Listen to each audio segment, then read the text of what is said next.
episode from yours truly, Law to the Nation. Gotta grind and shine, baby.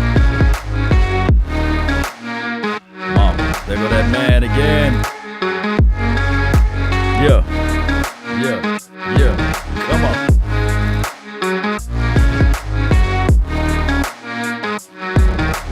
5, 4, 3, 2. Let's go. We got some content for you guys. I know I've been away because we've been battling some things over here.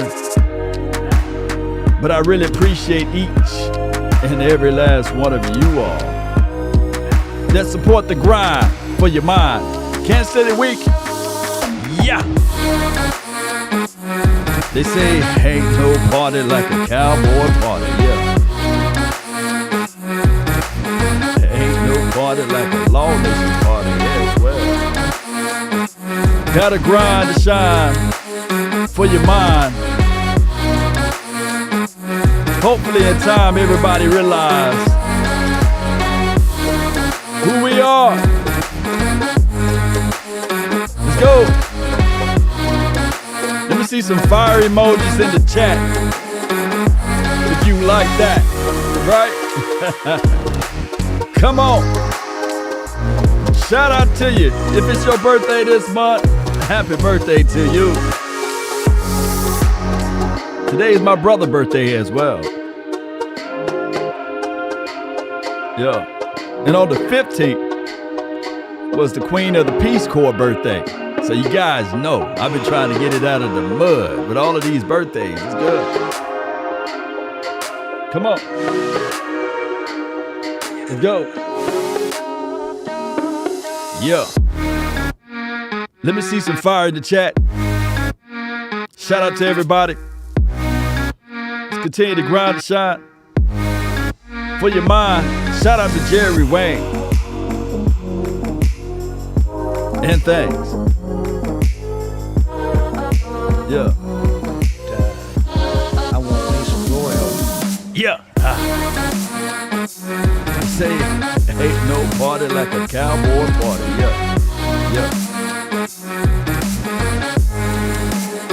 Cowboys defense. Step up, rise up for the occasion, for the situation, for the nation. Without hesitations nor deviations of the matter. In time, hope you can rewind to this thing, baby. Let's go. Yeah.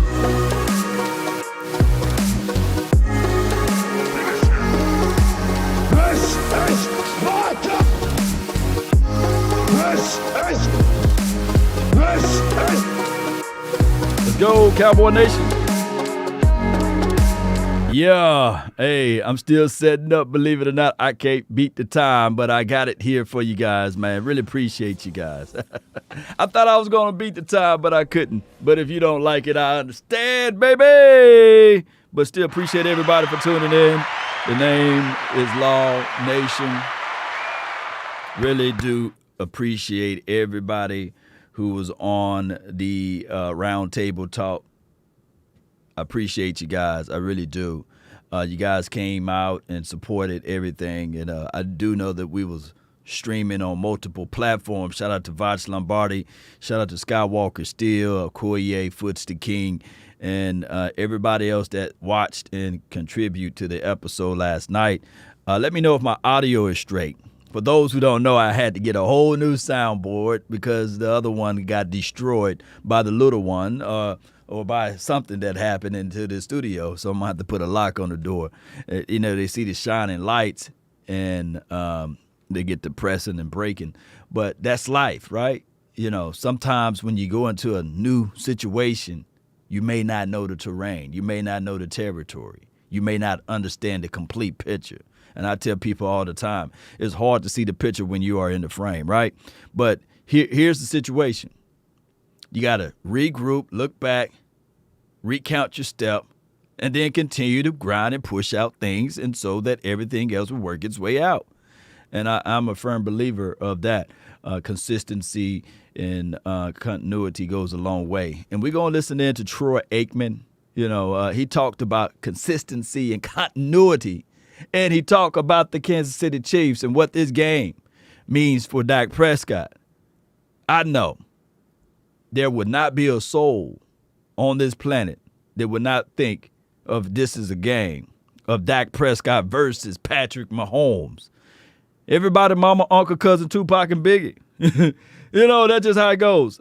Everybody been talking about Dak Prescott. He ain't, he ain't. I'm going to use that word. They say ain't is not a word, but that's just how it goes. He ain't Pat Mahomes, law. I know. One thing that I pulled from the mighty Jay Novacek, we had the conversation, and he was at the previous event. Previous event. He was at the previous event. And I said, hey, Jay Novacek, who played more like you? Blake Jarwin, Dalton Schultz? And then he looked me straight in my eyes through my thick glasses. And he said, nobody. And I kind of like was frozen in space. Like, all I can do is like, nobody. Nobody is the same. Nobody's similar. I recall when in my age of growing up, the better quarterbacks at the time, everybody was already saying Jim Kelly. Nobody can throw the ball like Jim Kelly. Oh, that air raid type of offense. Oh, it's amazing. Cowboys don't have a quarterback close to a Jim Kelly. And then I remember John Elway. You see, a lot of people don't realize John Elway was anointed before John Elway won those 2 Super Bowls. But he was anointed. And everybody was saying, oh, John Elway. Woo! And they overlooked Troy. Didn't give Troy Aikman his credit. Everything about Troy Aikman had to be the results of offensive line. Emmitt Smith, the playmaker. Alvin Harper. You know what I'm saying? It was so many people. And a lot of people fail to realize that he didn't give his due respect. Oh, Troy, he good. He won that game. But he ain't no Joe Montana, But Troy, leadership, Troy ability. Now, of course, accuracy was another thing, right? We can go back and forth about accuracy and things like that. But they will argue left and right. All of the people that's better, right? But it's about being able to stay in the moment, elevating everybody beside you and everybody around you and everybody that's going to eventually watch you. It's about elevation for the nation, baby. Shout out to you, Adam. He says, Mahomes is going down. Even Pat Mahomes admit that Dak Prescott is the best and as good as he is. This is from Heath. Appreciate you. Let me put the conversation for the nation up. Yeah, that still worked, baby. Y'all saw that? I blew that. Yeah, I still got a little power, baby. Appreciate everybody, man. Thank you guys for watching. Shout out to you, Lisa. Shout out to all of the Facebook people that's watching as well. Let's get right into it. And of course, we can listen to some Pat Mahomes as well. And he did speak glowingly of Dak Prescott. So many people fail to realize that just because you sitting at your couch, armchair quarterbacking, and you may think that just because you rationalize things differently, that these players don't look at it like, man, this dude is really good. And I know what's going on with the system that he's constricted to, right? Because I told people before, man, y'all keep raining on Dak Prescott, trying to compare Dak Prescott to Pat Mahomes, when Pat Mahomes didn't have Jace and Garrett as his coach. You know what I'm saying? It's hard to make the evaluations of that. And I'm not selling or denigrating or taking away from Patrick Mahomes. But dog it, Andy Reid even had Donovan McNabb looking good. Andy Reid is a good coach. He's a philosopher of making things happen and making things work for an offense to make the quarterback look good. And I'm not saying that Pat Mahomes is trash, garbage, or anything less than what we've seen of him. But I'm just spitting facts at you. just like the old argument that I always bring up, man, I would have loved to see Tony Romo go through his development course for a longer period of time with Sean Payton or Bill Parcells, right? Parcells was a truth over here, baby. Parcells was the truth. Parcells was able to get Quincy Carter to the playoffs, right? and I'm just giving you guys some facts. Let me know where I'm lying. It's just that sometimes you got to look at the complete picture and not just a corner of it and say, hey, look at that spot right there. Look at that blemish on that side over there. And count the whole entire picture. And what tends to happen with the Cowboys, they overstate the offensive line. Like, all the credit, offensive line. I mean, we hear rumblings now. Offensive line is great, Law. One of the greatest. You see, if you had such and such offensive line, wait a minute. When the last time we had 100% offensive line? Let me drink my coffee. Let me digress a little bit. Dang. All right, let's see if we can listen. Night, and that was a lot of fun. Your very generous contribution. Let's see. All right, let me know if y'all can hear the audio. Let me bump it up a little bit. I'm bump it up just a little bit. Let me know if you guys can give me a thumbs up or a fire emoji. Or if you can hear the audio, let me see 8s in the chat because that 8 look good. Morning, Troy. Let me see. Hey, good morning, George. Appreciate you coming out to Jub Jam on Friday night. And That was a lot of fun. your very generous contribution. We certainly appreciate that. Yeah, we had a great time on Friday night. Yeah, that was good. All for a great cause. You bet. Okay, let's talk football. You call really interesting game, Chiefs and Cowboys. We thought it would be an interesting matchup all year long. Both teams have taken some. Is it echoey? Let me know if it's echoey because I'm looking at my. I got to build a plane while it's in the air all over again because of the way the system, the new soundboard is, and I apologize. Is it echoey because I'm seeing echoes on my end, but it may not be on your end. No echo, a little bit. Huh. Soundboard, lean forward a little bit.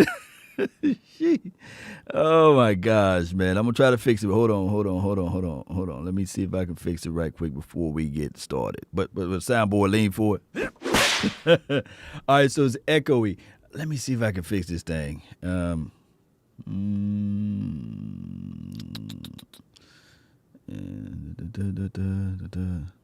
It's okay. Yeah, y'all okay. Y'all ain't doing nothing else, right, today?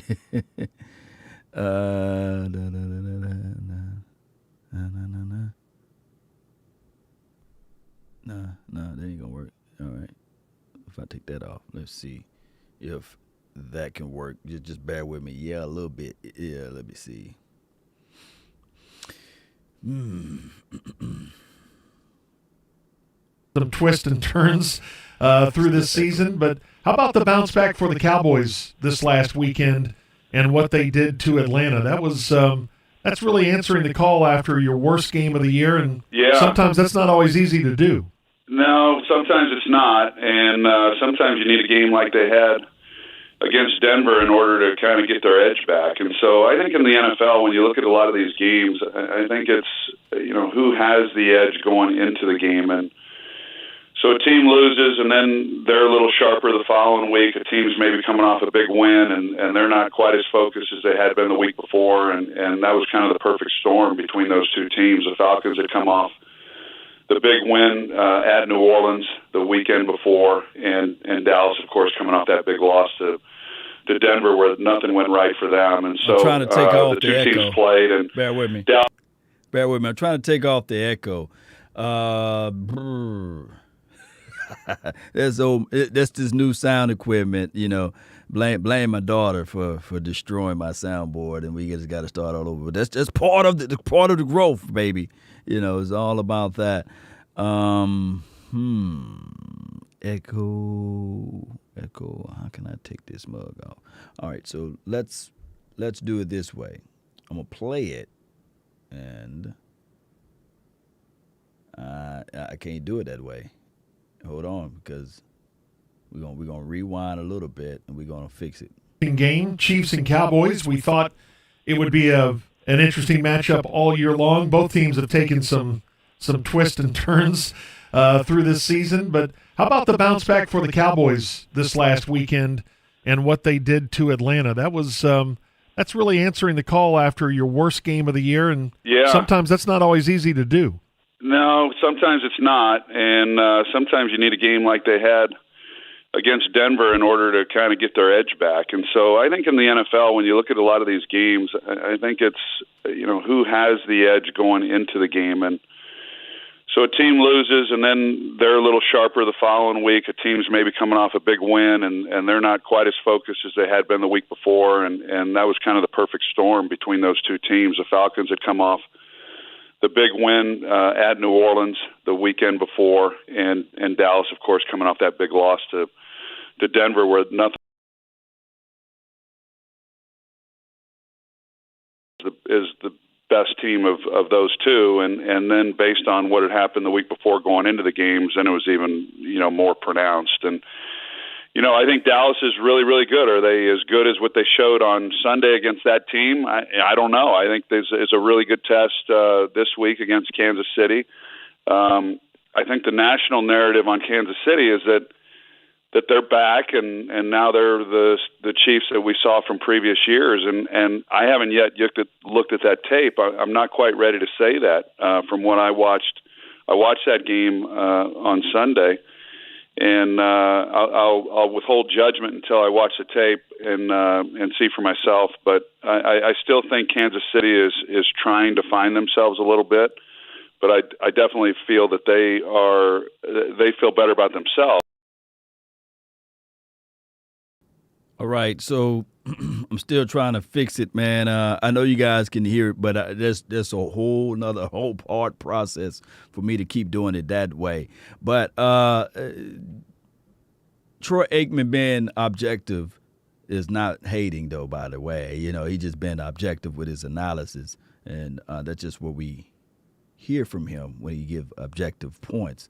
Is not hating. I think that he's fair and balanced with his analysis, but go ahead. As they go into this week, and then, this Sunday against a really good Dallas team.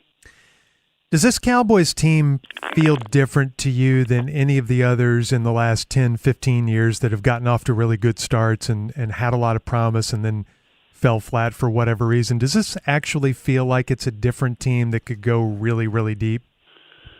Well, it does to me, and I've said it all year. The biggest reason is because of Dak Prescott, and I just think the way that he goes about it, the leader that he is within that organization, and I feel that this team is maybe more.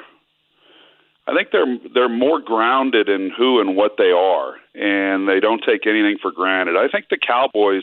It becomes difficult, I think, for Dallas, for the players, and just for the whole environment in general. That there's this idea that they've accomplished something just simply because they play for the Cowboys, and that's not a criticism. It's just that you get caught up in that because the Cowboys are so popular.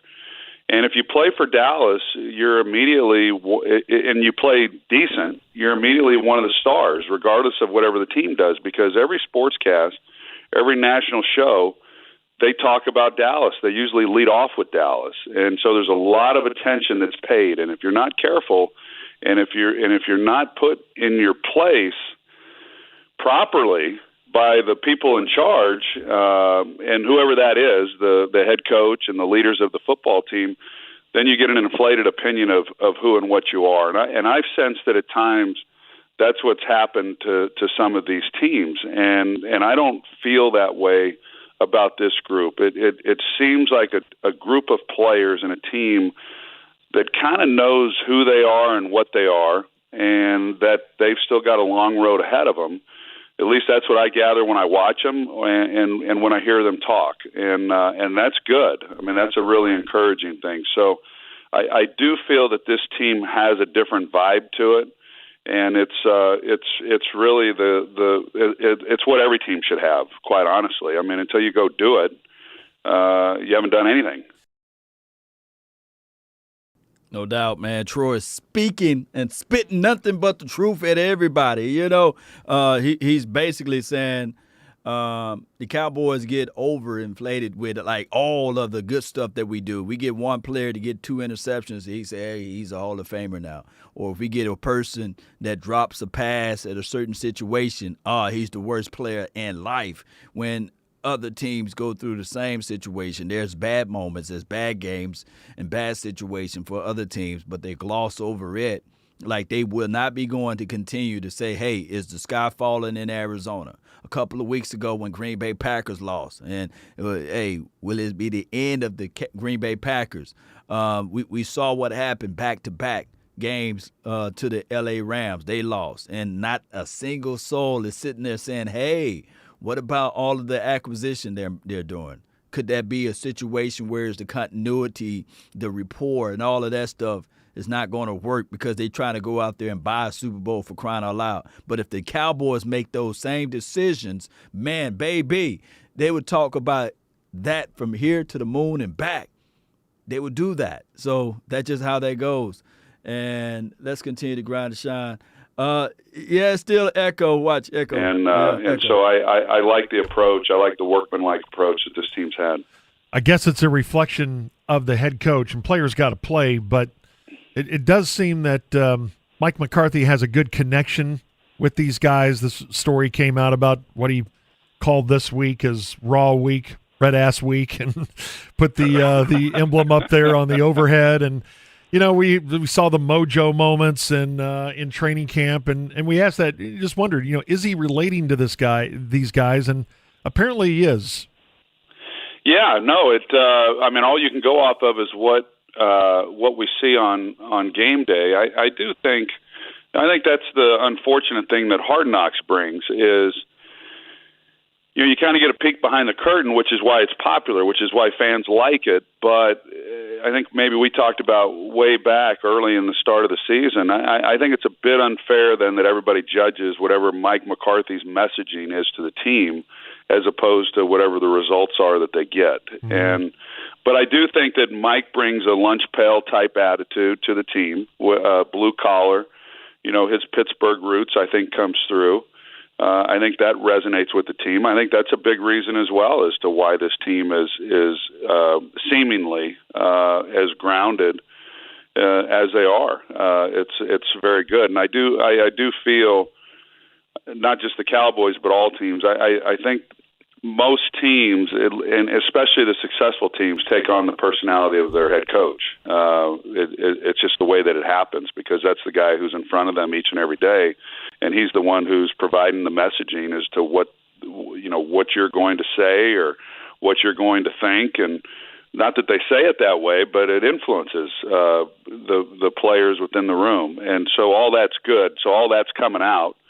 And then to have, as I mentioned, a quarterback like Dak who goes about it the way that he does and is such a great leader on both sides of the ball, and really for the entire organization, I just think it's all a really positive thing. It's our weekly visit with the Cowboys Hall of Famer Troy Aikman here on The Ticket. A lot of NFL issues to get to with you. The Rams were my preseason Super Bowl pick, which probably cursed them, but I know you were high on them too and high on Matt Stafford. Now they've gone out and they've gotten Von Miller and OBJ. And do you think this chemistry experiment can work? Do you think they're still a heavy favorite, or do you see some red flags?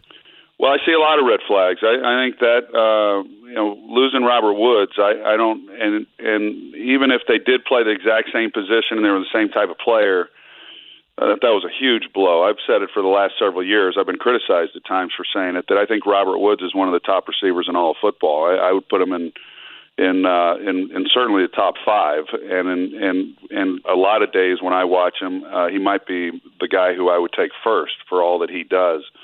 So that was a big blow to them. I understand what the Rams' approach has been. Now they've been all in for several years. And their approach has been that if there's so much discussion about they haven't had a number 1 draft pick since Jared Goff, and they don't have another one until I think 2024. And they look at it and say, well, all right, well, we can bring in a veteran player that we know. We can bring in a Jalen Ramsey, who's arguably the best corner in all of football, and we give up a first-round pick for it. Well, we have now a known commodity as opposed to going out and drafting a young guy. And Jalen Ramsey's still a young player, and so we're going to take the sure thing as opposed to not being sure when we draft a kid straight out of college. So I get that, and then if you can make it all work under the cap, great. So they come into this season, and I don't think the move that they made for Matthew Stafford was a bad thing. I think it's a really good thing because I think the world of Matthew, and we've talked about that and all the things that he's capable of doing.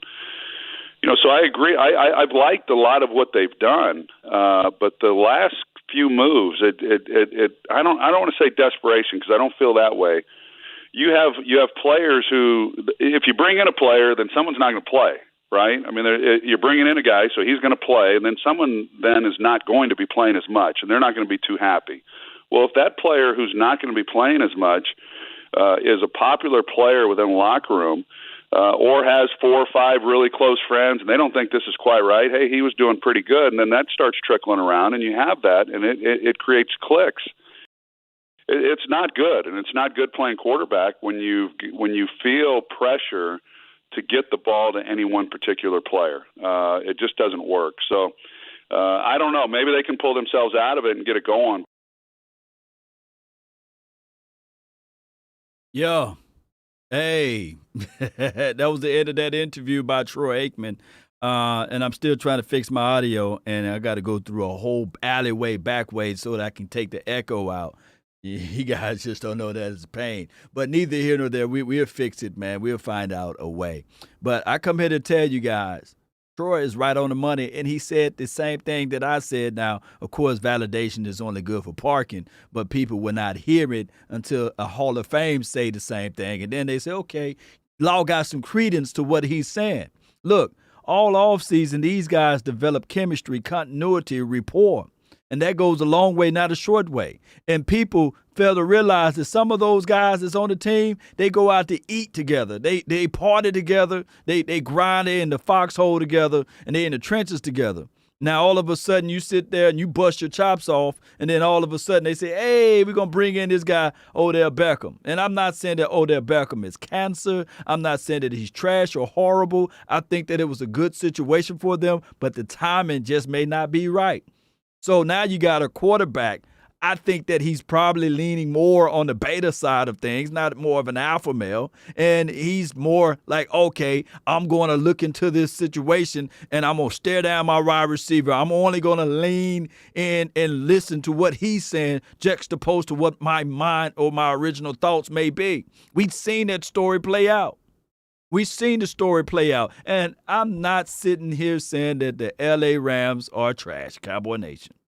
But we've seen the story play out, whereas Megatron was the target, better wide receiver, best wide receiver that you can think of, and Matthew Stafford couldn't get it out of the chute with it because it was just too overpowering.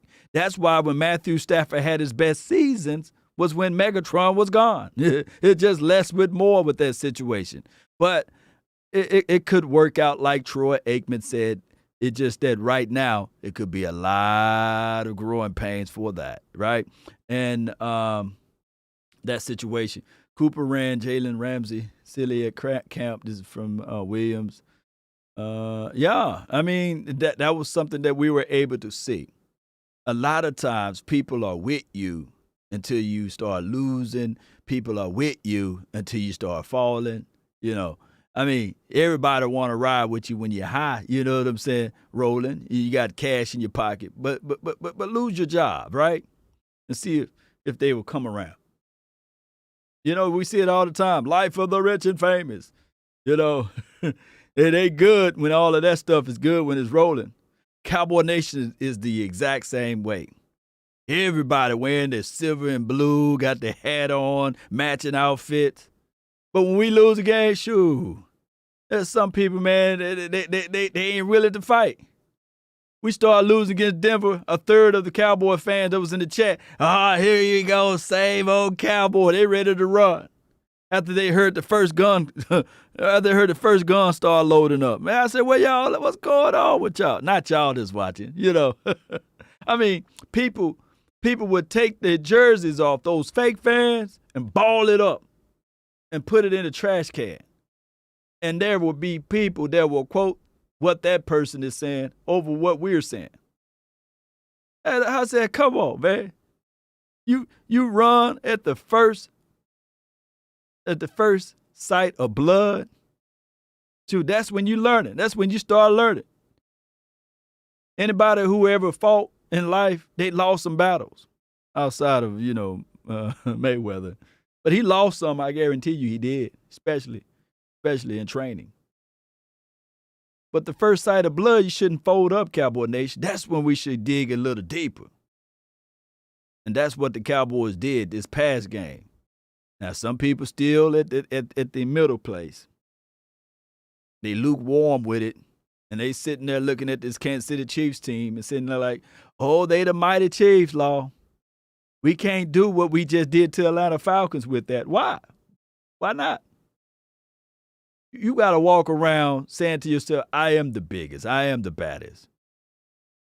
But what happened here is the impressionables or the fear of being talked about, the shyness, the coyness, because you know that you don't want to go into that office because you're in Oklahoma somewhere, or you in Backdoor, Tennessee, or you somewhere in New York where there's nothing but other opposing teams that they like to ridicule you, like to sully and denigrate you and remind you of your past and say, okay, it's been 25 to 26 years. But your fandom should be tattooed in your heart, regardless of what they're saying, and say, okay, hey, this is my team regardless. Rain, sleet, or snow. I'm rooting for my team. I'm wearing my colors. This is my block, baby. But so many people, so shy and so coy with it, that they hide their fandom. They hide their realness. They disown their own set that's close to this thing, baby. I was walking around, and it was after a major loss right here in these same streets of Dallas. And they said, hey, well, you better take that cowboy stuff off. I said, why? You ain't with it, boy. You better take that cowboy stuff off. And some people will bend to that. And I've been walking around even when we're winning. And they say, you just walking to some people, then they'll say, well, will you be wearing it if y'all was losing? I said, shoot. I was wearing this, I was wearing this before Jerry Jones bought the team. We going to wear this. We going to represent. If you represent the Cowboys, let me see. I want to see real one. Yeah, if you represent the Cowboys regardless, man, put real one in the chat. I want to know where my real one's at. I want to know where my dog's at. I've been listening to y'all, Y'all been saying y'all want some dogs, We got some dogs over here. Yeah, closet fan over here. Hey, since y'all said, hey, we want lions, I got lions for you now.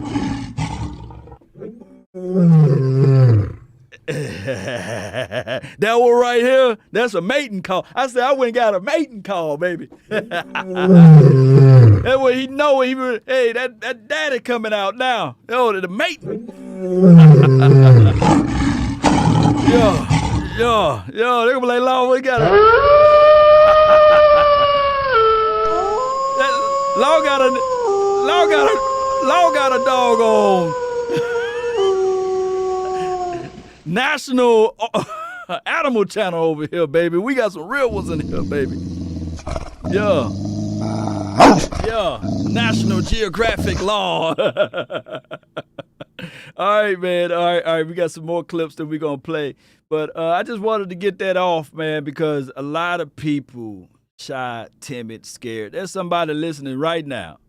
Been liking Aisha Nikwa, sit beside her all in school, all through high school, all through middle school, but never asked, would you like to have this dance? You will never know, She just trying to give it to you. You just don't even want to talk to her. It's too shy. In order to get the dance, you got to at least walk out there on the dance floor. Don't be too shy. Don't miss out on your blessings. And not just for that, far as the mating. As far as the mating situation, it could be just for the job interview. You walk by this company, you looked up the company, you know for sure that you're validated, you're accredited, you got all of the potentials and everything else. But you get mad because somebody else get the job or get the career because you're too scared. Put your name in, put your application out there, man. Put your name on the application and submit it to them. You got to at least put it out there. Cowboy Nation, we ain't folding up like lawn chairs or wallets. You know, the craziest thing of it all, at the end of the day, the Kansas City Chiefs wish they were us. And yes, they won the Super Bowl recently. And I know I'm going to hear a third of the Kansas City Chiefs fans like, no, we don't wish we were the Cowboys. Bull sugar, you know. They wish they could walk around and be as brass as we are, you know. Walk around with authority. You know, we ain't no shrimps around this thing, baby. We the whale in the ocean, you know. We the Kraken, you know. Yeah, Marty, appreciate you. So when that Cowboy fan, if you know for sure they're a Cowboy fan, and they folding up like a wallet or a lunch after a loss, you tell them, man, get back up. Stand tall. Believe in what you believe in, bro. Shoot, it makes a better success story for all of those, man. Think about this, those who stand with this team faithfully, who's sticking it out, weathering the storm. Man, when we lift that Lombardi trophy up, and you know for sure you never turned your back on this team, don't you know how much and how good that will feel? Woo. Man, it's going to feel good. You lifting that trophy up and said, man, I never turned on this team. Oh, my goodness, I never had but the ones that was hopping and jumping to other teams, they ain't going to feel the same, you know. Oh, my goodness, they ain't going to feel the same. But we're going to get a lot of them. They're going to lie to kicking and say, man, dog, boy, I've been rolling with this team since day one, you know. Some of y'all just like that with me. I've been rolling with Law Nation since day one. When I'm doing good, but when I'm doing bad, shoot, y'all can't even know where to be found. Y'all other places. I'm sitting here struggling over here. But now when I'm back on my feet, you know what I'm saying? They say it's going to be a miracle. They say to breathe again and see again. But anyway, I get back on my feet. I love it when I see y'all with me. Yeah. Yeah, I appreciate y'all. You know, I just had to throw that in, y'all, you know. There I go. All right, so from 105.3 The Fan, the mighty Brian Broaders, he broke down some things that can help this team out and what they like to do and what they don't like to do. And I trust Brian Broaders' scouting report. I do. And I really believe that he is one of the better guys out there. Let's listen in to him, and I'm going to try to figure this out, man, as far as the echoes, but let's go with it. Shout out to the Odyssey. This thing with the Chiefs, you're going to get 3-by-1, which 3 receivers one side, trips, and then one wide receiver the other side. You're going to get 2-by-2. They're going to always try to put you in a situation where multiple receivers are on one side of the field, and then they get a one-on-one matchup on the other side. And so that's something that they've got back to. They've gotten back to more of the motion that they weren't doing earlier. Again, I watched that Tennessee did a great job, I thought, in this football game of denying them on third down. You know, that was something with the Chiefs. They were able to get enough pressure on Mahomes. I mean, attacking him in the pocket and then being able to cover on the back end to where some of the throws he was having to make, there were like contested throws. They were getting knocked down. You know, they had a couple of interceptions off the plays that they were making. So, you know, you just got to, I think the best way to play these guys is just don't give them any space. I mean, and I know it's hard to do. I know it's easy to say, don't give them space. I think you have to get up on these guys. I think it's all about the release. If you get beat off the line of scrimmage off these guys, you're going to get beat. That No doubt. Brian Broaders, man. From the scouting tape that I was able to see, he's spitting the same thing that I'm pretty much was able to watch, and that's good. I always like to watch the tape, go back look at the stats, and then go back and listen to some of the guys that did it independently. And that way I know for sure we are seeing the same thing. And what Brothers is saying, basically, you got to attack these guys, and you can't be afraid to put your hands and play physical football. One thing that we can learn from the Tennessee Titans, they don't look at excuses. They sit there and say, okay, we down a man. We still play uptight. We still stick to our philosophy. We don't change our scheme. We stick to what we've been doing all in training camp, all in the off season.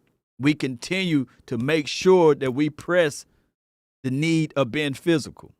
And the Kansas City Chiefs are a very finesse type of team. Tyreek Hill, he's nice. Yeah, he can take the top off the defense. Great at that. But what you got to do to Tyreek Hill is still bracket him. Oh, have a man over the top. We do have 4-3 guys, by the way. KZ, he's pretty fast. Oh, AB, I'm not going to give him any praises. Don't want to jinx anything, but he all right. And then we got somebody that can put some pressure on him underneath. So you bracket cover him. So what do you do now with Travis Kelce? What do you do now with the running back catching the ball underneath? You got to pop him, and then you got to throw Mahomes off his markers. It's going to happen. I'm going to try and disrupt these routes. I'm going to try and not let Mahomes have that ability. Now, teams have played this clog and cover stuff where they play too deep. The Cowboys haven't played a lot of too deep coverage. There has been a little bit more of like putting that safety down, putting the safety back, kind of like helping in the run, helping. Don't you think it's a mistake to not at least try? What, to clog and cover or to bump them at the line? Well, can't you do both? You can do that. I'm trying. Yeah. I think what you have to do is try and disrupt timing. Because you can do that with two safeties back. You can, and you play everybody up, and you just bang them at the line of scrimmage and make them. If they run by you, they run by you. I just don't know any other way to play these guys. But like I say, if you just clog everything up and play zone and all that. Is Brown fast enough that if Hill does toast him, he can somewhat catch up? Well, I tell you what, that's going to be. I think Brown has the time speed to do it. He's one of the faster players you have time speed wise. I think he has the quickness. I am not putting Diggs over on him. Diggs. Man, my goodness. Woo! Hey, he's spitting at us, baby. And he's spitting at us. Let me give him one of these. It is so important, Cowboy Nation, for us to understand that there's difference between short area quickness, speed. There's a difference between all of those categories. Short area quickness, speed. 4.3, just because you run a 4.3 doesn't mean that you run a 4.3, basically. You know what I'm saying? Short area quickness is what Tyreek Hill got. He got short area quickness, and you sprinkle on the fact that he got straight line speed. And I could throw in, that stop and go, like you go one way, you stop, and then you keep it going. That is what we call short area quickness, where you can get out of a box, basically, and get around and scurry and scoot. There's been time where we seen back in the past a guy named Byron Jones. Y'all remember him? I mean, fast, because he can hawk down. He got that straight line speed, and it never showed up on tape. It never showed up in the combine or what have you.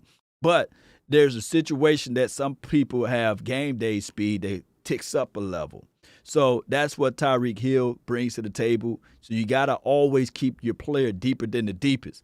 But the thing is, the glory part of it is that you win by the 3, you die by the 3. That's the old basketball reference, meaning that some of those plays, those long developing plays, takes time. So if you can get pressure, if you can knock him off his marker, and I'm talking about Hill, and if you can throw things in front of Pat Mahomes, then there you go with the turnovers, the fumbles, the interceptions. Yeah, so that is what we got to do. Appreciate everybody for banging it out with the nation. Let's listen to more Brian Brothers, and we'll break down some more things as it relates to short area quickness, foot speed, stop and go speed, long speed, and there's a thing called recovery speed. And I love y'all, but there's not a player on the Cowboys team that can bait Ty. Is it Tristan? No, what's his name? Tyreek Hill. Yeah, Tyreek Hill. There's not a person that can bait you, on this team. Nobody got that type of speed where you give him, the underneath, where you give him maybe the over by 2-3 yards and you bait the quarterback. Don't do that. Just don't do it. Keep a player over the top. He's going to compromise your running game situation. But we got a lion over there that's always hungry. And he going to have to sniff out that running game underneath. So this would be a game that Parsons can kill the running back. Parsons can sneak in and blitz through the A or B gap. This would be a major game for Parsons. Will get eaten alive by playing against Hill. That's just not the. Now you can maybe find him. I must. It's just going to sound crazy to me as well. I'm going to junk this thing up, and I'm going to try and play. I'm going to try and play with my nickel on Kelsey is what I'm going to try. Jordan Lewis. Fun. I'm going to try and junk it up and say, okay, bang him. But the thing about, he just had a really good game against Pitts. Yeah, why not? Why not? And see, but the thing about and this could work to your advantage if you're the Cowboys, because Lewis is comfortable playing inside, and what Kansas City wants to do is they want to run you through trash. They have like the crossing routes and all these things where it's like, okay, if you're going to play man coverage, and that's why the clog and cover stuff has worked, because they don't run you into each other. But I think you're going to have to play some man coverage in this game, and I think Lewis is the guy to do it on Kelsey. But you just have to be physical with him. I mean, he's going to make some plays, you know that, but you just can't let him. He runs these screens, like he will block. He will stay in and like he's acting like he's chipping. He's block, and then all of a sudden the coverage leaves, and then he's right there for a screen or a hook or an out route, a little safety valve pass, and then he's off and running and stuff like that. So I just think it's going to be defensively. I think you could get pressure on these guys. I think what you could do, and like my guy yesterday talked about, you have to have somebody that can cover some ground to play against Mahomes. Because what he's going to do is when he starts rolling and moving and all that, you've got to have somebody that could go from here to there and get on top of him before he gets rid of the ball. And if you get somebody to him quick enough, what'll happen to him too is he'll just throw it up. That's a lot of his turnovers have been just, I'm under duress. Oh, here, I'm going to throw this. Maybe you can force him. I think that Parsons could play in the middle of this defense, play as that spy type guy, and as soon as he sees Mahomes break that pocket or try. Let's go, baby. I think I fixed it over here now. I probably knocked else though. I fixed it, baby. I break the pocket, boom, take off running right at him and force him to have to make a play. Maybe you get a clean shot on him, hit him in the ribs, hit him in the chest. I like what you're saying. Knock him around a little let's bit. Go. Yeah. Violent game. I think that. I think that's key right there. He's not super fast, but he can win the game with his legs. Yeah, he can. If he gets outside the pocket, especially going to his nifty. left, he's nifty. Yeah. But if you have somebody that can play downhill and get to him before he kind of gets outside, boom, you got a chance to because that's what Tennessee was able to do. When immediately he started moving, they were on him. They had a linebacker running right at him, and that forced him to have to make some crazy throws right there. I think real quick to get, I know we're up against it here a little bit, but I think that we got some stuff on their defense. I think you could take advantage of. You're going to get a situation where this pass rush with Clark and Jones, I'm kind of like, I think you could take advantage of them if you could kind of get them. I think that's what the Cowboys need to do. Move the line, move Dak around, move him around, the waggles, the boots. This is one of these defensive lines that if you get them moving one direction, they have a hard time adjusting back. So you get them going one direction, and then you wall them off, and now you've got Dak on the edge making. Yeah. Let me know if you guys can give me a thumbs up if you guys can still hear me. Give me a thumbs up if I'm still live. Give me a thumbs up if comment box could be just. Y'all let me know. throws, maybe it's the boots, the waggles, the things like that. Maybe it's the throws down the field. I don't think that with Ward or Snead or Hughes can cover the Cowboys receivers with really inconsistency. Fenton is another guy that you see, this number 27, it's quite a bit. They got Sorensen's off the field. Jeff's right about that. They put Thornhill on there. I don't know. I think you're going to see Tyrann Mathieu work against your tight end. So that might be a wash right there, but he'll give up some plays because what will happen, he'll peak in the backfield and he'll lose track of where he is on the field. Schultz can beat that. So maybe you find a little bit of an advantage there with that. No doubt. So you guys can hear me. That's good. All right, and I'm still building the plane while it's in the air. Thank y'all. All right, so I just can't read my Facebook comments right now. So good conversation by the mighty Brian Broadus on that, and we could rock without the I guess the comments on the side for right now, as long as you guys can still hear me. And I really appreciate each and every last one of you all for tuning in to the Cowboys Sports Talk by Law Nation. Really do. How do y'all feel about what Brian Broadus was saying though, collectively? And let me know how you guys feel about if we just stay physical, if we look at this moment and we say to ourselves, hey, we can do this. We got a safety that can stay over the top. I think KZ got a good foot speed. We can mix it around a little bit with Donovan Wilson. Dare I say, being the guy that can hit, come down and field. We can do those things. I think Dallas defense can't cover them. It will be a shootout, looking at like 43-46 type of game. Rawls. What was the game? Was it and I think I went through this before, was it the LA Rams versus the Chiefs many a moons ago, when they was putting up all of those numbers, man? It was like 40-something to 50-something. Was it that type of game? Did somebody hit me up with that one? Was that the situation and scenario? Was it that game when we was able to see a high-scoring game? Yeah, y'all can hear me load that up. Yeah. Rams versus the Chiefs, yeah. Ravens versus the Chiefs. So it was a high-scoring game. I think, just from my knowledge of it, I think that we do have a situation whereas we got guys that can create some turnovers. That's better at the point of contact as relates to being that person that can get interceptions. KZ, he's a rangy guy. Malik Hooker, he's a rangy guy. They can find a nose for the ball. J-Ron Curse, he's not the best in coverage, but he can hit. And on short routes, if you're doing short hook routes or if you're in the flat, I think that he can come off of his guy and field. I think that we play good deed of discipline as it relates to foresight. I don't think that we're seeing those issues as it relates to what we've seen before in the past. Law, do you have any information on that?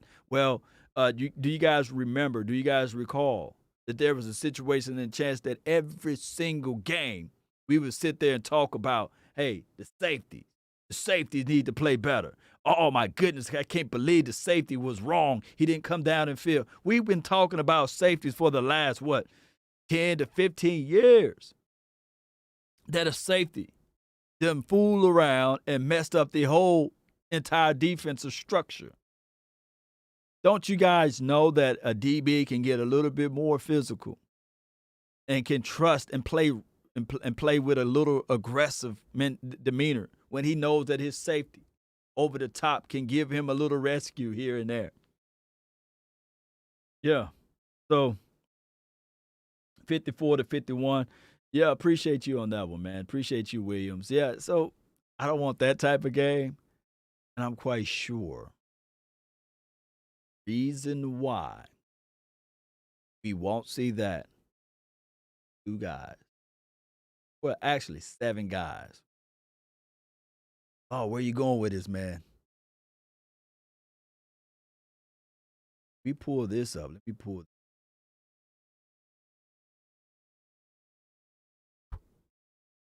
They got a little power, right? Let me see if we can get ESPN.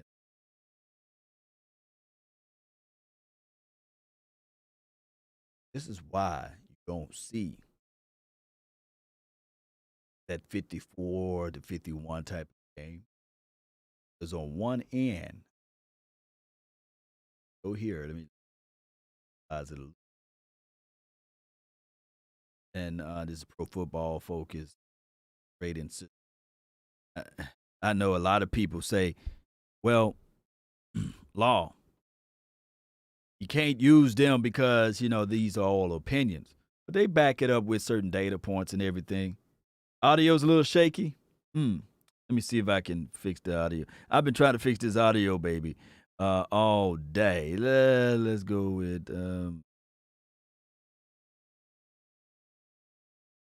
What about now? Hey, are we a little bit better? Are we a little bit better? Nah. Testing 1, 2, 3. Mic check. And remember. I think that should be a little. It still goes out. Yeah. What about now? Testing 1, 2, 3. 1, 2, 3. It's good.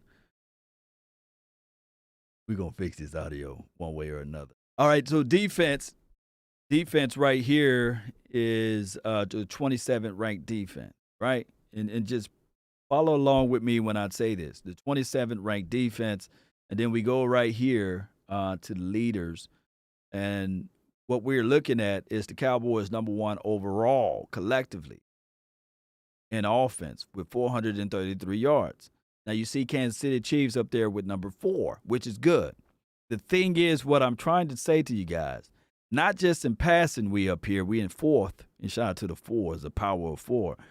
We 4th in running the rock, meaning that we're putting the ball in the belly of the running backs, and they're getting up the field on a collective basis, meaning that when you are able to run the ball, and I don't think that the Kansas City Chiefs, as good as they are, can consistently stop the run. Well, when you are able to run the ball, there's nothing more demoralizing than running the ball on your opposition. And what we know far is from the stats, collectively speaking, and I know stats are for losers, that this is going to be a long day for the Kansas City Chiefs. Why, Law? Well, you got to make the decision. Do you play the guy on the roof, single, or do you put 2 of them up there? When you have 2 of them up there and you're saying, okay, we're giving you the underneath, we're going to give you the situation for Ezekiel Elliott and Tony Pollard to get off. And then when you get tired of those boys eating the way that they like to eat, they gluttonous, almost they just eat. That's the song my daughter was sing. I like to eat. Apple and banana. Well, these guys gonna say they like to eat DBs and LBs. Those linebackers and DBs, they're gonna have to make a decision and that's gonna compromise their particular defense. So even if they say, okay, now we're gonna corral the box, well, that's what the Denver Broncos got away with it because they got some unbelievable talent as DBs. And excuse me, they caught us with our pants down, right? We only had 18 minutes with the ball. On top of that, we had no answer to the inside of the field because we only had Schultz. Well, I come here to tell you guys that, yeah, we got Schultz still, but now we got the reemergence of number 13, and he's mean. His name is Michael Gallup, by the way. Did you guys see the last game? But he only caught for 40 yards, Law. But that third down situation and one-on-one with anybody, you can't cover everybody with 2 players. So there's going to be a one-on-one situation, a one-on-one moment, a one-on-one groove that is going to allow Gallup to eat. You know what I'm saying? Big time. Shout out to you, Quindale. Appreciate you, man. So that's what we're looking at. It's all in favor of the Cowboys in that situation. It's all in favor of that, and that's why That's why you have the ability, Cowboy Nation, to utilize those things, to help those things out. And let me see if I can fix it right quick. Bear with me, Cowboy Nation. Well, we building the plane while it's in the air, and I love it. I love it. Let's listen to oh, I got it right. Oh, no. Thank you for the donation there to help elevate the nation.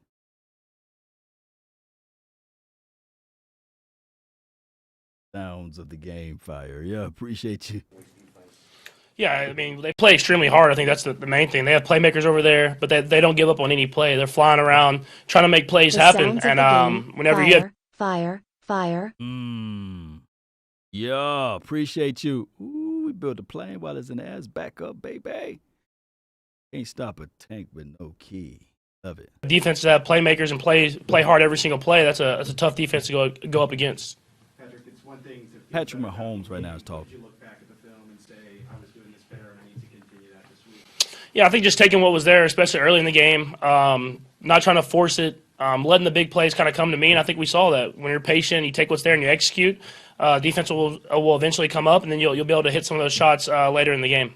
Patrick, you've talked about Dak before as a guy you watch video of and try to learn some things. What are your thoughts on his game, and have you learned anything from the way he plays? Yeah, I mean, for sure. I mean, first off, he's a tremendous leader. I think I think that you can see that even when you're just watching as a fan of him and of them. And so for him, he's a tremendous leader. He's been a starter in the league for a long time now. He's athletic. You can see that by the way he played in college, and he can make a lot of big time throws. And so they have a great offense over there. They have a great team over there. So it'll be a great challenge for us to going up against them this week. In the early film study for this game, how aware do you have to be of just Trevon Diggs and where he is at each play? Yeah, for sure. I mean, he's. I mean, when you have that many interceptions, that means you know what's going on. You have an understanding of what the offense is trying to do. So you definitely have have an eye on him at all times because he's going to wait for his opportunity, and usually when he gets his hands on it, he ends up making the catch. So definitely a great player, someone you have to pay attention to on every single snap, and try to find ways that you can have success in either other places or on him in certain areas. Patrick, was that defense that you guys saw on Sunday sort of the first one that was different, I guess, this season? In a sense, I think it still had the same principles. I mean, people were talking about it being a single safety middle defense, but if you really know the ins and outs of that defense, it plays a lot like too high. I mean, we've had trouble with that defense in the past, and so we found ways to just kind of be patient. It's the same thing, had to be patient early, and then when they played some man coverage later in the game, we hit some big shots. So I mean, it was different because it didn't start off with too high, but in a sense, I mean, that's what they were trying to get to, and so for us, we just executed better this last game. Do you still feel like what you guys were able to execute can translate when you revert back to some of these defenses? Appreciate you, Jay Burst. Yeah, I mean, I think it's a battle. I mean, every single week. I mean, obviously, I'm sure they're going to do some different type of too high stuff, but they'll try to have mix-ups too. They're not going to sit back and give us the exact same coverage every single time. I mean, they're going to try to find ways to confuse me and to confuse this offense, and so we have to make in-game adjustments and still take what's there, and then whenever the shots do present itself, we have to hit those. We've been asking you about the chemistry with the offensive line since training camp, but at least these last couple weeks, you seem comfortable there. Have you seen that evolution continue? For him with to those bring guys? up Doc's college must mean they've been studying those tapes habits. No doubt. For him to bring that up, yeah, you're right on it, Jay Versick. And that goes a long way. Now the short way, they've been looking at Dak Prescott tape. And Dak knows that at the end of the day, he got to play one of his better performances. He can't fall asleep behind the wheel, basically. And he can't get caught with his pants down because that's just how it goes, man. This is going to be forever a situation and scenario that the Cowboys are going to be compared with Dak Prescott, Pat Mahomes. This will be the game of the week. The Cowboys must win the rest of these games. Don't want the Packers to get home field. Also, Law Nation first take. Yeah, I probably listened to some first take. I didn't get a chance to peep out any of their interviews this week, outside of what was in passing that people sent me about the monkey butt situation. But appreciate you guys for your donations there.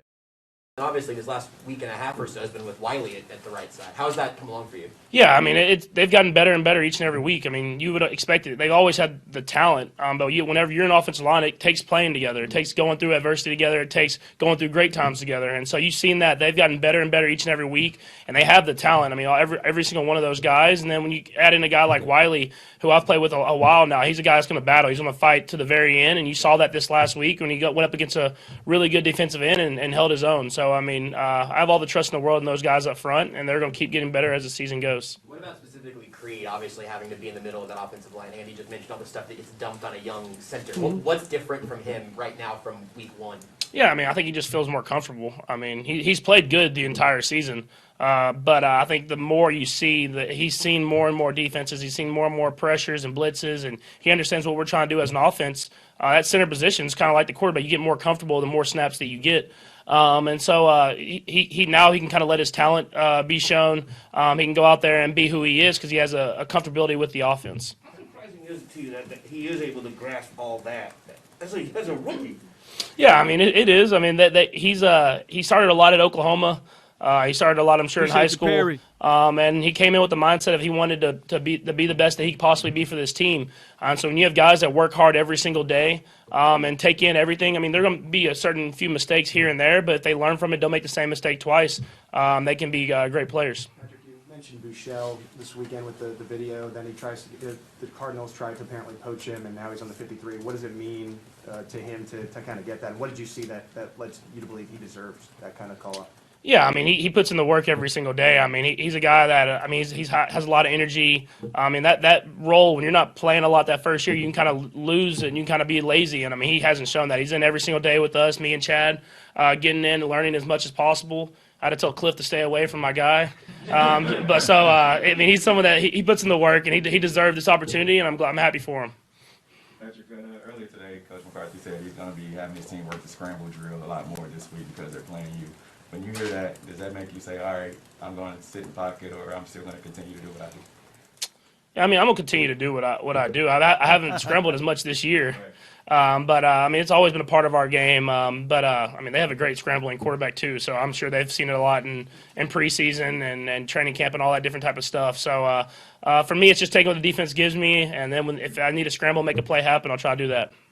Patrick, I know there's a lot of factors about determining where the ball goes, right, obviously, but is there a commonality in the games where Travis gets a lot of targets and gets a lot of pressure? Is there a common denominator in those games? I think it's just kind of how the flow of the game, honestly. I mean, we go into each and every game. We have certain plays called for certain guys.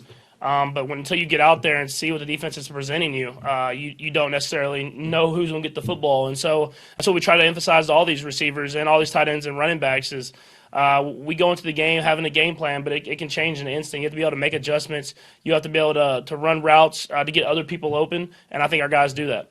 Patrick, we know Travis is very boisterous, but what's it like with him in the middle of the game? How much does he have a voice in the huddle with you, and what's it like to watch him sort of have sort of an impression on everybody on the team? Yeah, I mean, he's a guy that's done it for a while now. I mean, might be a few grays in those beard. I mean, he's done it. He's done it for a long time. And when you have a guy that's had that much success and he's able to show his emotion, and kind of he wants to fight to the very end, it kind of bleeds through the rest of the team. A guy that, I mean, he could come in and just do his job and get out of here, but he's in here all the time. He's working his tail off, and so you want guys like that on your team. Last one, Matt. Patrick, you've had a chance to watch the film now. What did you think of Darrell's touchdown catch on Sunday? Yeah, it probably saved me an interception, first off. So, I mean, I underthrew it. I tried to throw it in the back corner of the end zone, but, I mean, he jumped up there and made a play. Like I said after the game, he says he can make all these catches, but to see it in person, now I'm about to give him a few more opportunities. Shout out to Patrick Mahomes on that interview on Kansas City Chiefs website. So be sure to go check out Kansas City Chiefs website. All credit and all rights belongs to them in the NFL. We're just doing a commentary purposes of fair use on this one. All right, Cowboy Nation. What did you guys take away from Patrick Mahomes' interview about the Dallas Cowboys? What did you guys take away from that? You know, I'm going to read some of your comments there. Patrick is a female. The male? Come on, man. Y'all crazy. Leave Pat Mahomes alone. When the Cowboys win the Chris says when the Cowboys win the Super Bowl. We're gonna be doing a lot of stuff when that happened, though. we might be doing a whole bunch of stuff, but we ain't gonna be eating horse droppings though, like another organization that won the Super Bowl. We're not gonna be doing that, Pat Skirt, I feel you, Jay Lombardi. He started and ain't sound confident. Yeah. Buddy voice is irritating. Yeah, thank God we don't have to listen to that every day, right? It sounds more of a Kermit the Frogish type of voice, but it is what it is. I think that he's a wonderful guy, and he's a competitor. He liked the competition, so we're gonna have to make sure that the quarterback best friend is always tight end. So if you guys look at my thumbnail, you will see that, I got this for a reason. Let me see if I can pull it up. Bear with me. I got all of our guys, like number 7, number 11, number 30, and they got to go up against this guy, Kelsey. He is the bloodline for the Kansas City Chiefs. He's been on point since day one, even when they had the previous quarterback there. He's been that guy, just been that solid guy, like come out of nowhere, like Travis Kelce. He's been that person that helped elevate everything. And let me see if I can pull up the previous game. He had 8 receptions for 119 yards. From a tight end perspective, that's pretty good. And he was averaging 14 to 15 yards per catch. And Williams, the other guy that he mentioned that saved him from getting a turnover, 9 receptions for 101 yard. He will be the guy that I have to sick the young lion on, Yeah, I'm about to sick the lion. I don't have to say his name. Y'all know who the lion is, right? Y'all know who the lion is, right? So we going to have to look into this Cowboy Nation, especially as it relates to that. This defense of slowing down Kelsey. And that is what we got to look at. Parsons, valuable as yeah. He's going to be that person. This is a run-heavy game for the Cowboys. I love it. If it's run-heavy, then I can take that. Also, if it's a situation and scenario whereas we got to pass it in the flat for Tony Pollard to eat, I love it that way too. We can do it in both fashions. So let's listen in to some more audio. All right, let's see. Oh, we got Jerry Wayne and things. We got let's listen to Jerry Wayne. Breaking news. Jerry Jones. Good morning to you. Congrats on a big win. I tell you, this is more fun than the time I guest starred on Crazy House. You've been on that show. Yeah, this is even more fun than I had that time when I leaked all of Daniel Snyder's emails to the New York Times. You did that. I did. That's not for air, though. But Okay. It sure was nice to get back to winning yesterday, so I could get back to making out with all my family members up in my suite.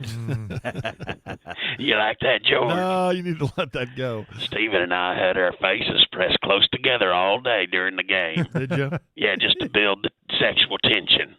Gosh. Then when we won, let's just say I proved to him he's my favorite son. Oh, my gosh. Jerry. Go Razorbacks. We pulled out the old win by 40 points game plan. Yeah. Very impressive. You said you were familiar with the game plan before it happened. Right. That's right. I worked hard on that game plan by pacing outside the locked door where the coaches were planning it. But you approved it, though, right? I approved it. Yes, Yeah. I did. I made them show it to me first, and I signed it real big on the bottom where people would know that I was involved in the game plan. Yeah. You actually sign those. Yes, I have to sign off on the game plans. That's right, for a whole paperwork thing that we got going. But Mike McCarthy, he has proven to be a genius GMing move on my part. Well, yeah, this year it looks pretty darn good. That's right. And who decided to bring him here? You did? Well, Stephen did. I wanted to hire Johnny Football as head coach. But you signed off on it eventually, right? I did. I signed my name in real big letters on the paperwork that Stephen had prepared. So once again, that's my call. But yeah, Mike McCarthy did a genius thing at the beginning of the week. We started practicing for this game. He gave a rousing motivational speech at the beginning of the week, and the players really responded. And I think that they really liked how he would make a big, strong point and then let out a big fart for emphasis. That's what he does? He doesn't do that. That's what he does. It's pretty impressive. He never runs out of them. It was great. It was great. I was now I have to tell you there was something bad that happened during the game. I was celebrating a little hard pretty early. Uh-huh.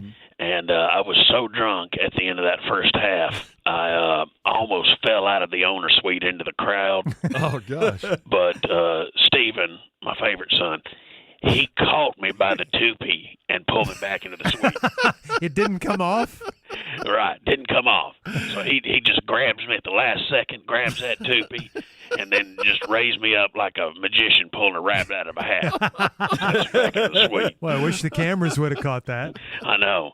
And I'm not sure who all I drunk dialed last night. Let me get out my phone and look at this here. I'm going to pull it away from my I don't think you need to say this. Call log, but see, I drunk dialed Roger Goodell, Roger Goodell, and Roger Goodell. Those three were separated by just a few minutes each. Oh, Lord. Don't know what I said to him. You may get fined. Jimmy Johnson. Yeah.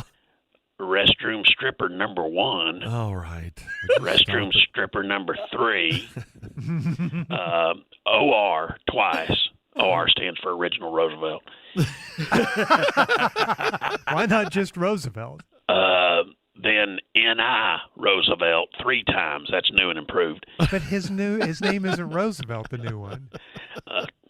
Tom Landry's cell phone. Not sure why I called that. Good night. You made that call once. And then If he last had a cell call phone. Right. was at 3 a.m. when I called the Payway Asian Diner on Gus Thompson Road.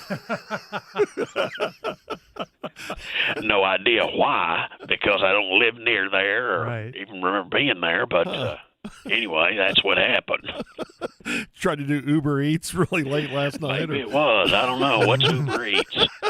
See somebody I can hire? Yeah, he's a defensive lineman you ought to look at. Oh, well, I'll look into that. Appreciate that, Jeb. That's a good little tip there. Sure. Well, we got opponent next week, so I'm really looking forward to that. The Chiefs. Is that who it is? How could you not know that? Because they give me a simplified schedule. What, only the games you've played? With all the teams, so they just put opponent. Well, how do you make specific game plans then if you don't even know which team? Well, I don't. I just let them come up with it, and then I take credit and talk about it in the post-game press conference. Yeah, you got the Chiefs. That'll be a big one. This will be a big one. It'll be my revenge on Lamar Hunt. Well, nobody wants to have revenge on him. I do. Why? Because he tried to corner the silver market one time, and I lost my shirt on it. You all were great friends, and you know it. I know it. I have fun. Matter of fact, I drunk dialed his cell phone last night, too. What the hell I was thinking? I don't know. And I called the Bravo Eugenia ship to shore at one point. I guess I was trying to request a little late-night yacht trip. But we're going to have fun. What a night. Have fun. Let's we're going have to fun. Super Bowl this year. Super Bowl, Super Bowl. Bye, Jerry. There goes Jerry. Oh, my gosh, man. That's 1310 the ticket, man. Of course, there's not Jerry Wayne and things. But, man, that's just a good comic relief for everybody right there, man. Hey, I love it, man. I kind of play it blindly because I don't want to spoil it, for myself. So I wanted you guys to see my raw reactions to everything. And shout out to Jerry, man. And shout out to the guy who's impersonating Jerry, man. Those guys, him and a guy like Jeff Kavanaugh, they all got wonderful talent as it relates to, what's the guy named? The other guy, Frank Caliente or something like that, or Callion, I forgot his name. But those guys, man, they know how to do the impersonation to the point, like right on the dot of Jerry Jones, man. And that's always hilarious. But appreciate everybody for watching. I got a couple of more minutes here that I can spare. And let's go to Bartholomew had to say. Bartholomew, he's talking. I think it's my homeboy, right? Yeah, big challenge. By the way, he played in college, and he can make a lot of big-time throws. And so they have a great offense over there. They have a great team over there. So it'll be a great challenge for us to going up against them this week. Yeah, big challenge. And you wonder how this plays out. And, Bart, I wonder who has more at stake here when you look at these two quarterbacks, Dak Prescott or Patrick Mahomes? I think it's my homeboy, right? Because this was a team that we were talking about winning the entire thing, right? Remember the narrative in the offseason was that they could possibly go undefeated? Well, guess what? It's trouble in paradise, and they're trying to figure it out. And this will be a tremendous test, not for Patrick Mahomes, but for this Kansas City defense that's been barbecue chicken for the majority of the season. And they're going to be testing in ways that they haven't been tested by any other team because how uniquely built the Dallas Cowboys are. The ability to really beat you in one-on-one coverages with CeeDee Lamb, who I believe is the #1 receiver for that team now, but also in between those trenches. We're going to see if Chris Jones about that smoke. Melvin Ingram, that was a beautiful story last week. Let's see if he gets magged off. They better pray to God that Tyron Smith not back because it's going to be a long day, and they're going to be right back in trouble trying to figure out how do they get to the postseason. Yeah, they got. Oh, hold on to everything, Cowboy Nation. Is this dude moonwalking back a little bit? Because that's not the same energy. That's not the same energy that we want from him. No. See, he's trying to play that reverse con artist type of stuff. He's a con man, I promise you. He's speaking too glowingly.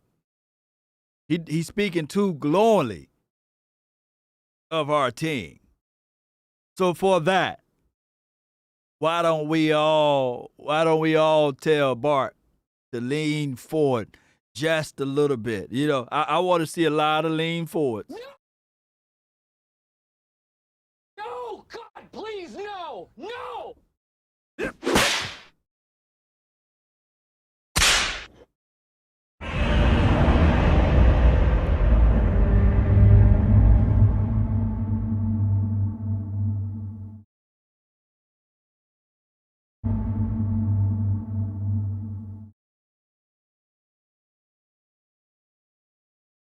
This dude been hating on this team for all of this year, and now he's saying that you better watch out if Tyron Smith plays this weekend. Oh, and they don't have no answers to the one-on-one to the outside of the wide receivers. Now, we all know, if it's one-on-one to the outside, that same matchup was the same matchup from last year, right? One-on-one to the outside, even when we had Andy Dalton. So you can't just sit here and talk all glowingly of the wide receiver, of the offensive line, and not mention Rain Dakota Prescott. So let's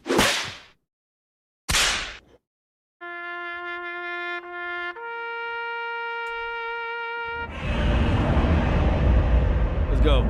Let's listen to more of what this fool have to say. Got to figure out the defensive side on the Chiefs side. But, Diana, you spoke to defensive coordinators within the AFC West about the Chiefs. Had a spectacular performance last week. Yeah. What were they saying about this Chiefs offense? Yeah, I think everyone was so excited. The Chiefs are back. Look, Patrick didn't lose it. Well, just talking to different DCs in the division, most are just pointing out that this offense is just taking what's given to them. They're not going for these high-risk plays as much. They're not throwing into cover two as we've seen Patrick do before. They're relying on the run game game more. So I asked one defensive coordinator, would you say they're being conservative? He said, no, they're not being conservative. They're still letting Patrick be Patrick. They're just playing just with a little bit more smartness. They're taking care of the ball better.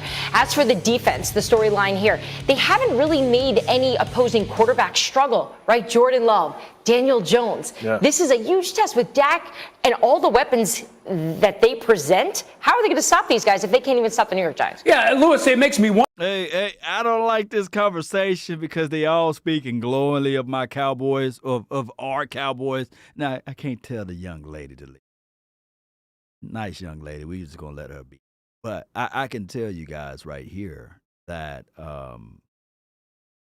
if the Chiefs didn't have answers to Daniel Jones, Danny Dimes, and they didn't have an answer to Jordan Love, it's going to be a long night for them, Dak Prescott. It's just one of those things, Cowboy Nation. But we'll let this guy speak. Wonder, what does this team have to do to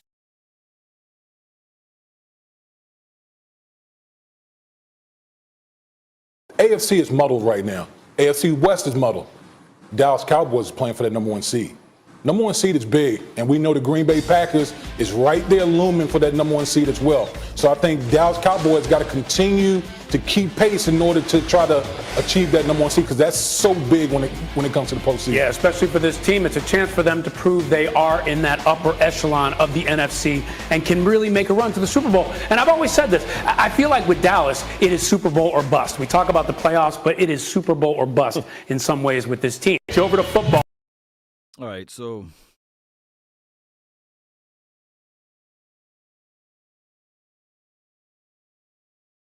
Cowboy Nation, how do you guys feel about this right here? And I got to tell you guys the truth on this one. Is it a situation? Is it really a situation whereas we looking at this thing only as it relates to the Super Bowl or bust? Is that what we're looking for? Is that what's going on right now? Is it Super Bowl or bust? Why we just can't go and play it one game at a time? Why it always got to be Super Bowl or bust with the Cowboys? And I know it's been many of years or what have you. It's been many of years, many of moons. But is it Super Bowl or bust? I want to know from y'all. I want to get that number one seed. Yes, Keith Jones. I want that number one seed. I really do. I really want it. I'm greedy. But is it Super Bowl or bust? One game at a time. We are too good to settle for less. I agree. That I would agree. Dak Prescott. Okay. James says one game at a time, one movement at a time. Green Bay is the team that worries me, Keith Jones. Now, Green Bay, they got a dynamic quarterback. And a running back that's been killing us for multiple years, right? And their defense seems as if though they are hungry. So, yeah, we'll see the Green Bay when we see the Green Bay. That's why I want the Green Bay. That's why I want Green Bay at our house. That's why I want it here, not over there. I want it right here. That's why you play the game. Super Bowl. Yeah, Cowboys vet, 71. We may not feel the way, but I believe in Dak.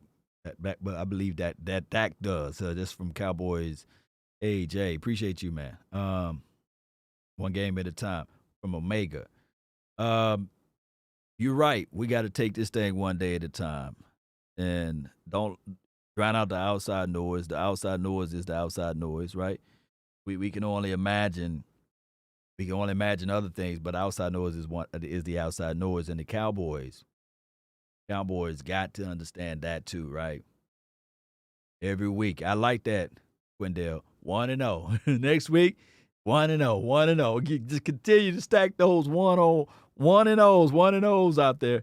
Then everything else will feel right on in. It'll feel right on in with what our philosophies and our thoughts and our mindset will be, right? Yeah. Check out one. Really appreciate y'all, man. Y'all been some troops over here, man.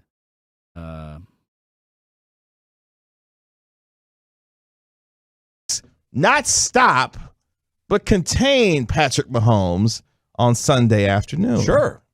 He's been contained this year. Absolutely. I mean, anybody can be contained. It's about, capitalizing on the mistakes that he is going to make. The teams that have beaten them this year have capitalized on his mistakes. When he does throw the ball up there for grabs, they have come down with it. And this team has to do the same thing. Patrick Mahomes will try to thread the needle.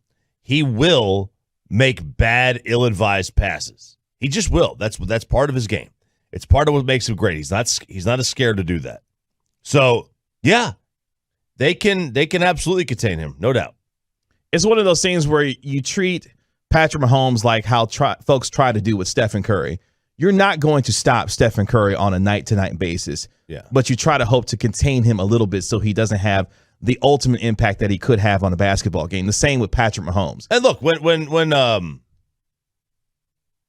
when Steph Curry has a bad game, I don't necessarily even give credit to the defense. I just assume he missed shots. So you haven't been giving defenses credit this year for the way that they've been defending Patrick Mahomes, or is it just more Patrick Mahomes not playing up to his normal Patrick Mahomes For the most standards? part, I think it's just he hasn't played well. Yeah, I don't usually give people on the defensive very much credit. Oh, they're the defensive. Okay, that's interesting. So how do you juxtapose that with the way the Cowboys have been defending this year? Well, I don't know what the hell that means. Juxtapose. We'll get you a dictionary and you can find out how to. Well, look, I mean, the Cowboys have their defense has been able to get some. Green Bay and Dallas NFC Championship game. The storyline with Mike McCarthy going against his old team. Charles. That would be the cherry on it. That would flat out be the cherry on the top. And I can envision, oh my God, if that can just work out. And then ultimately, the Cowboys being victorious over that situation, the headline will print itself out and be spread throughout the entire world. Because I think that the Green Bay Packers, that will make it their third consecutive year in a row, making it to that spot, right? The NFC champion, ship game. And on top of that, y'all seen how the Cowboys were so amped up to play against the Atlanta Falcons in largelyhood because of Dan Quinn. Can you imagine, can you contextualize your mind of if everybody stand tall and say we're going to put it all on the line to go up against the Green Bay Packers for our coach? Man, that would be the sweetest revenge of all time. That would be. Oh, it'll be sweetest revenge. Oh, my goodness. I'm lost for words on that.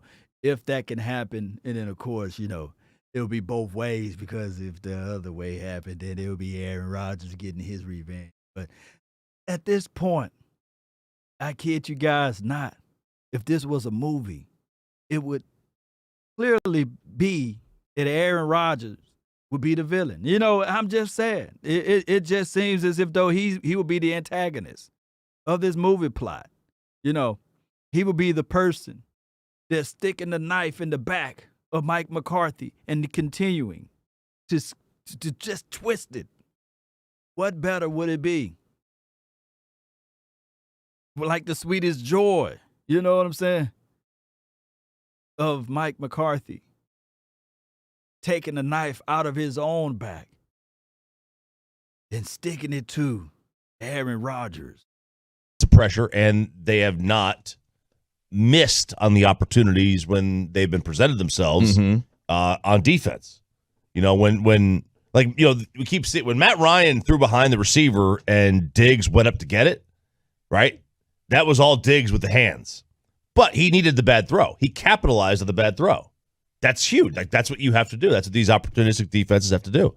So, yeah, I mean, like, you've got to be able to capitalize when Patrick Mahomes throws it up. And he is going to throw it up. Yeah, because he'll give you opportunities to make plays on the football. There, of the 45 passes that Patrick Mahomes is going to throw this week, he's going to throw 5 interceptable passes.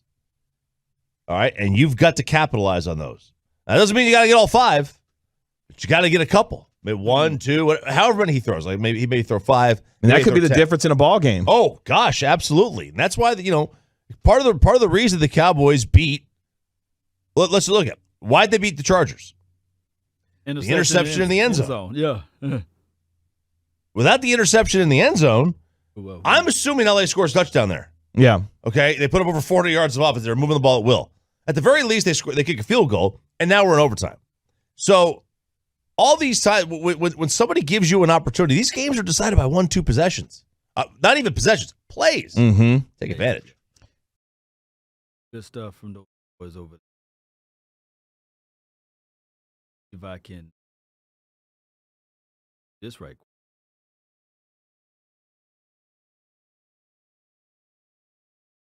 One underdog that's very blatantly on the board right now. In front of my face is one of the best. That's so you guys can watch the episode without me pausing and rewinding.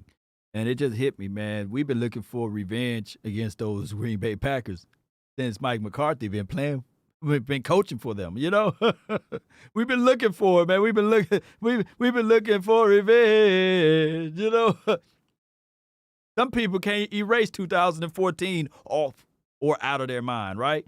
Some people can't erase 2016 off or out of their minds, right? So we all looking for revenge, We looking for it, baby. We are. We looking for it. Where is that? And of course, we got to stay focused, and we play against the Kansas City Chiefs, this weekend.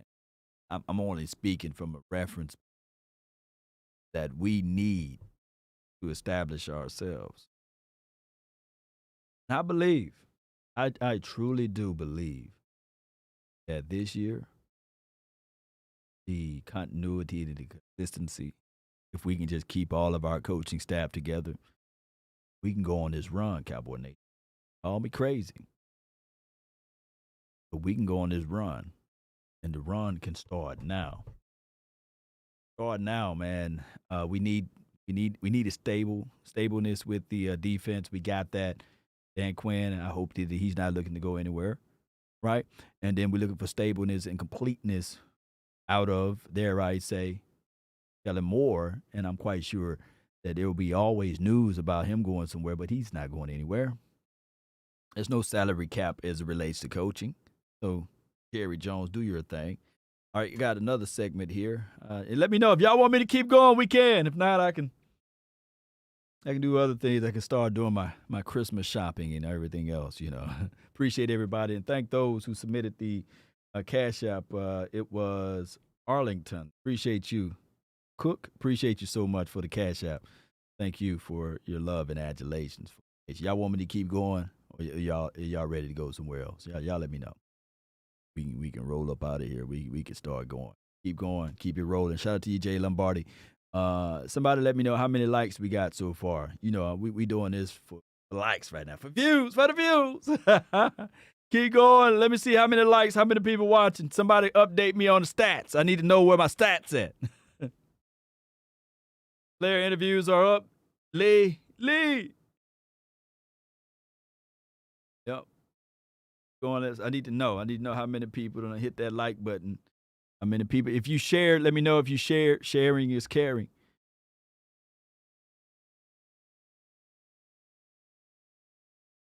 Man. Ain't no way, bro. Shame.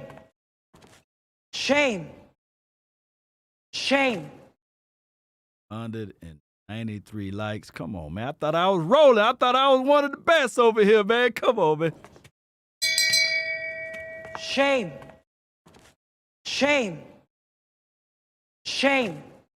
Man, I thought y'all like me, man. Y'all like me, baby. Appreciate you, Jay Lombardi. Appreciate your time, Law. Yeah, appreciate you. If you shared it, I shared in the comment box, man. I'm gonna give you a shout out. Watson, appreciate you for sharing. Sharing is caring. Yeah, all you gotta do is put it in Ashaniqua, Pookie, and Ray Ray inbox, or let somebody down the street know, hey, I'm watching Law Nation. He's live like 95. Appreciate your time, Law. Appreciate Flexed it. bicep. Yeah, flex on him, man. Do the Collier flex on him. Yeah, appreciate everybody, man. Okay, I shared. Appreciate you, man. Appreciate you guys. All right, so speaking of that, that goes a long way, Cowboy Nation. It's not about the donations, or the hesitations, or deviations. It's all about the sharing, caring. That goes a long way. But I appreciate the donations, though, and I like those things as you guys help me grow. I'm not afraid to say this, but I want to get to 100,000 subscribers on the YouTube, and I want to be able to get to at least 50,000 on the Facebook, and we're heading that way in both categories. And shout out to everybody on the IG page. We're approaching 30,000 there, so I really appreciate everybody for help growing the communities. And on top of that, the podcast game is crazy because a shout out to Spotify as well as Apple, iTunes. Those boys are being very generous with the platform there. So be sure to hit that platform up too. And we got things going over there. So that was for the long form content, especially. I've heard people that hit me up and say, Law, I was on the airplane and I listened to all of your podcasts here on the airplane, and I love it through iTunes. So I love it. We got to say it that way. That's how it always been, right? Oh my goodness, Cowboy Nation, man. I gotta go, but I really appreciate everybody for tuning in. Be sure to understand this, Cowboy Nation, that regardless of any situation, regardless of the moment, regardless what we are thinking, this team, we can make it happen.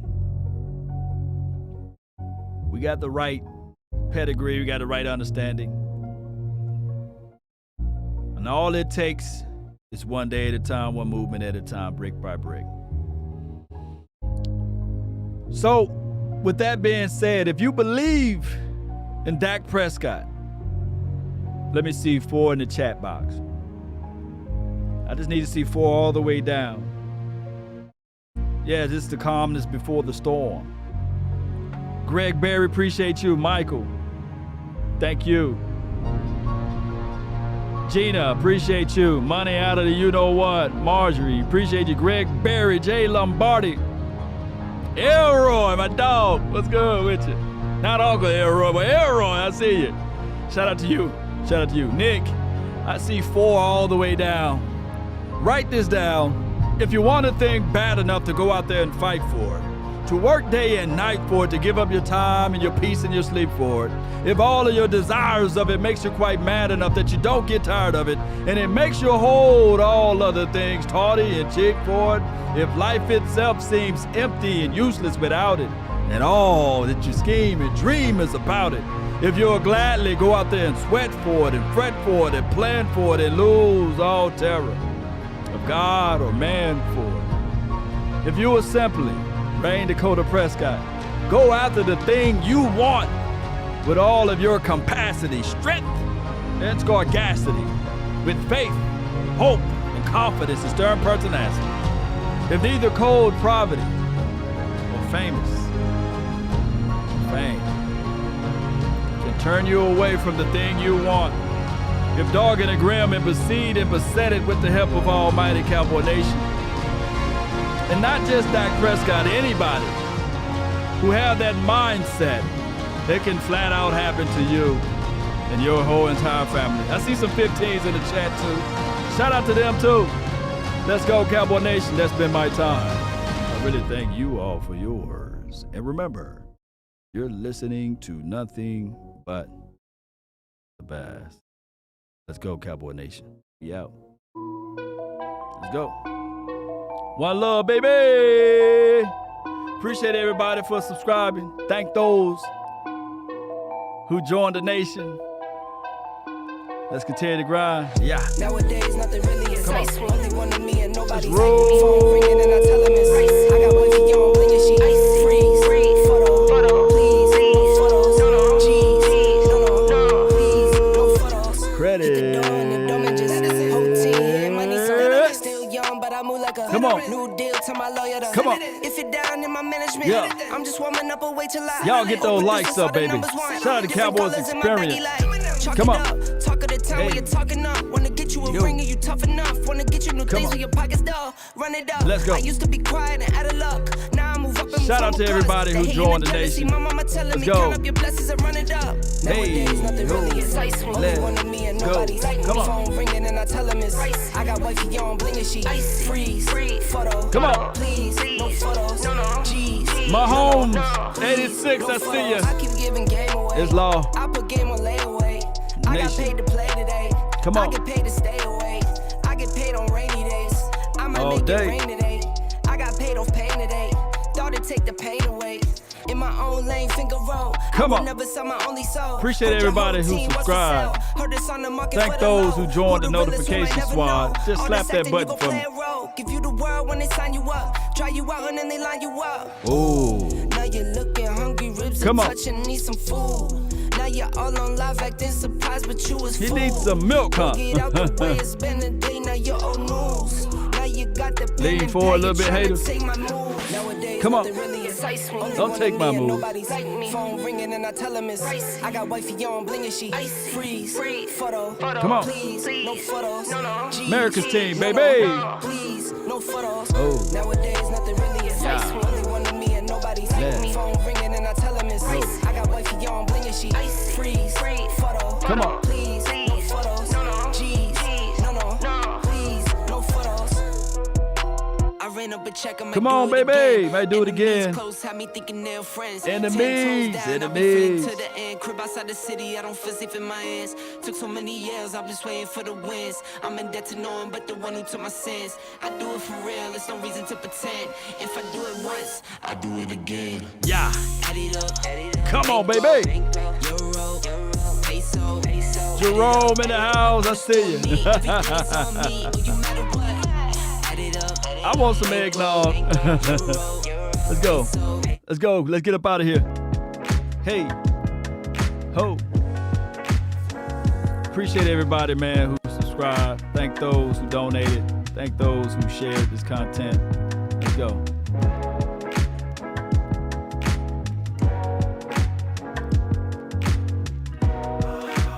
Until next time, we out. Salute.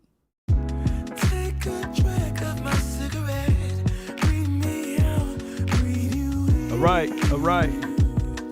Keep that same energy, baby. KC Jerome. Shout out to you, Mahomes. 86 in the mix. And you.